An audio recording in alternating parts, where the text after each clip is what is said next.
students. We're going to start our new unit, and this one will be a little bit of a review from grade 8. So we're going to be looking at drawing enlargements and reductions. We're going to be looking at scale diagrams, similar polygons. They're all different terminology, but almost all mean the same thing. So just to get started, before we move on, let's go over some terminology. So scale diagram. A scale diagram is a diagram that is an enlargement or a reduction of another diagram, or it could be an enlargement or reduction of something in real life. Okay, so or something in real life. So for example, let's say like when you take a picture of yourself. So when you take a picture of yourself, that's a reduction, a scale diagram, because it's a smaller version of you, but it's still proportional, right? And we're going to talk about the word proportional. Do you remember the pictures that were outside Benzini's room with all the different characters? So those were enlargements. Those are scale diagrams. So those are examples of a scale diagram. Now, a scale factor is the ratio at which you enlarge or reduce. So if we use Benzini's class's example up on the walls outside in the hallways, those would be an enlargement. So they probably enlarged it by a ratio of, like maybe they enlarged it by 2 times the size or 3 times the size. So that's the ratio. Okay. Corresponding lengths, matching lengths on a original diagram and a scale diagram. So for example, if let's say this is an actual t-shirt and this is a picture of the t-shirt, so my corresponding lengths, if I decide to call this my width, then my corresponding length on my scale diagram would be right here. This would be my width, but for my smaller one, I'm just going to call it width 2. Okay. Same thing for my length here. So if this is my length, then my corresponding side would be length 2 over here. So those are my corresponding lengths. Okay. Now, before we start finding scale factors, originals, and scale diagrams, let's actually learn how to draw enlargements. And you're probably used to this, which is fine, but it's good review. So if I want to draw an enlargement of this object using a factor of 2.5, well, let's look here for a second. So this length here is 2 squares. So if I am going to enlarge it, so that means I'm going to make it bigger by a factor of 2.5, why don't I go 2.5 times 2? Because if I'm going to double something, I'm going to times it by 2. So if I go 2.5 times 2, I get 5.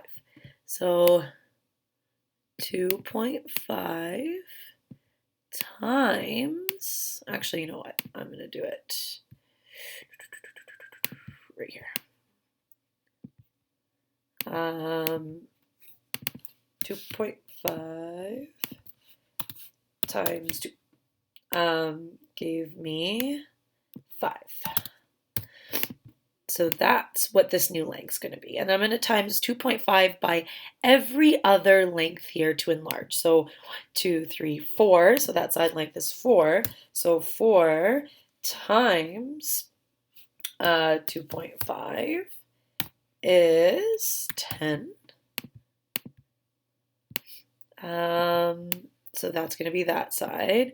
1, 2, 3, 4, 5. So 5 times 2.5 is 12.5.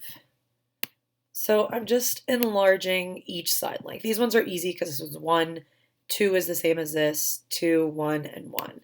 So those guys will be easier. So when I redraw my new image, my new length up here is going to be 5.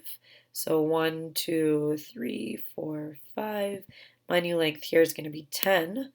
1, 2, 3, 4, 5, 6, 7, 8, 9, 10. My new length here is 12, so 2, 4, 6, 8, 10, 11, and a little bit here, 12. And then this one's going to be 2.5, because 1 times, oh my goodness, 1 times 2.5 is 2.5. And then I need, so if this is 2, 2 times 2.5 is 5. So 1, 2, 3, 4, 5. I know this is a little off the grid, but I hope you're getting the gist of it. Another 5. 1, 2, 3, 4, 5. And then 2.5. And then 2.5. So that would be what the enlargement looks like. Okay, and then if I were to do draw a reduction of the following images using a factor of 0.5. So now I'm going to reduce it, and my factor is 0.5.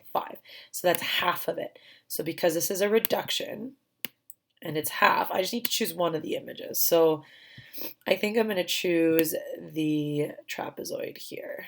So if we choose the trapezoid, my height or my length at the top is 1, 2, 3. So 3 times 0.5 is just 1.5. Okay. Now my height here is 1, 2, 3. So that's also going to be 1.5.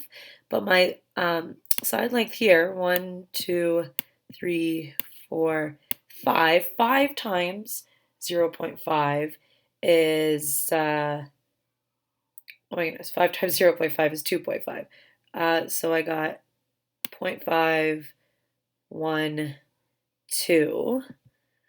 Oh my goodness, O-N-E. Sorry. I'm going to draw the other length here first. So this is 1.5. So 1 and a little bit, and then 1, 1.5 is down here. So 1, 2, and a little bit. This is a really bad one. Maybe I shouldn't have chose the trapezoid. That's okay. As long as you guys get the gist of it.